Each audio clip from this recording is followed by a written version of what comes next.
السلام علیکم ورحمت الله وبرکاتہ. زه ستاسو ورور اسحاق خان.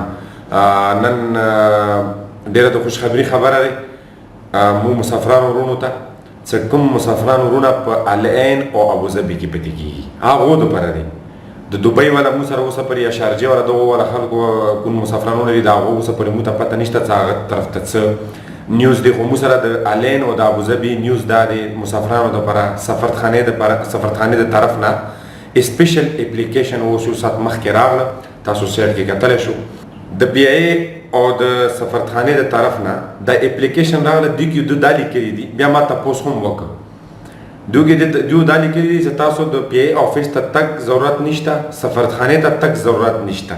ښکلې خبره دی، رش هم ضرور نشته او تکلیف هم نشته، غرمه ته ودرېدل هم نشته. دوی درې اپشنه تاسو ته درکړي دي پاکستان ته تګ ته. غور سره وورو. پهله اپشن غو تاسو ته درکړی دی د هغو پی ای او ویب سایټ چې کوم دی هغه ته څه لاړ شي، هغه نه خپل هم ټکټ اخیستلی شي. دویم د پی ای سره کوم ټریول ایجنسیانې العین او ابوظبي کې رجسټر دي هغو سره ټکټ میلاویږي. دریم تاسو موبایل کې اپلیکیشن هم ډاونلوډ کوی شو، ګوګل پلی سټور نه اپلیکیشن ډاونلوډ کو د پی ای والا، هغه نه خپله ټکټ کور کې ناست ټکټ هم اخیستلی شو. ډېر ښکلی سیسټم، ډېر زبردست سیسټم د عوام دپاره یو ښکلی سهولت، مسافرانو پر یو ښکلی سهولت راغلی دی. اوس بله خبره، ټکټ ریټ اسلام آباد، فیصل آباد، ملتان، پېښور 1110 روپۍ مقرر دی. ام بي سي د طرف نه، پی ای د طرف نه دا ټولو ټریول ایجنسیانو ته تاسو ته کتلی شو ساټ کې، اور کراچۍ ته 1000 روپۍ. که دینه زیات تاسو نه زیات پیسې چا اخیستې او تاسو ته یو زیات ټکټ میلاویږي نه او دا مسله لري مو ته راکړو نه، باقاعده هغو لیکلي دي چې چیرې چا ټکټ کمې ټریول ایجنسي والا ټکټ زیات خرڅ کړ د هغو کونې سیکورټي پی ای سره ایښي دي هغه به ضبط کېږي.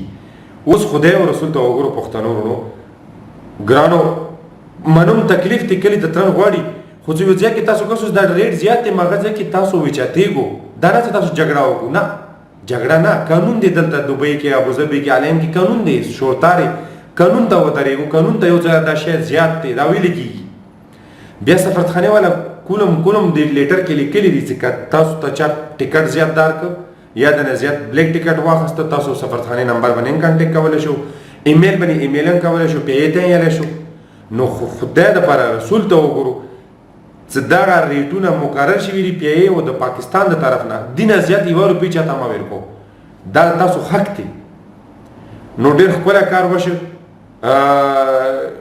یو ځل به زه ته بیا ویم چې موږ ډېره شکریا ادا کوم د پاکستان ګورنمنټ، د ام بي سي، د ټولو مو مشرانو چې کومه بله ورځې شاه محمود قوري سره میټینګ وشو، نو هغه میټینګ نن موږ ته خواږه راوړو. هغه خواږه داري چې اوس په عوام ځان ته خپله ټکټ راخلي، لینډ کې هم نه وداري، پی ای دفتر ته لینډ کې نه وداري، ام بي سي دپاره لینډ کې نه وداري.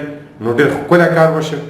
نو څومره دا ویډیو مخکې پیلولی شو پیلاو کړو او نننۍ دغې ویډیو سره دغه پیغام سره اسحاق خان ته ورکړو. عزت، السلام علیکم ورحمت الله وبرکاتہ.